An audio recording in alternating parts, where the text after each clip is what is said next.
how to check spam or junk in Gmail. Hey guys, in today's video, I'm going to show you how to check your spam or junk folder in Gmail. So make sure to watch this video till the end and let's get started. First, open the Gmail app on your phone.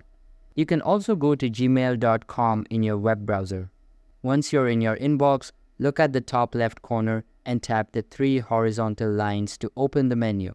This will show a list of all your folders and labels. Scroll down toward the bottom until you see the folder called Spam. It usually has an icon with an exclamation mark. Tap on Spam and you'll see all the emails that have been filtered there. If you want to clear everything out, you can tap Empty Spam now at the top to delete all those messages. That's it from here. You can easily reach to your spam mails on Gmail. That's all for the video. If you found this helpful, don't forget to like and subscribe for more simple tutorials.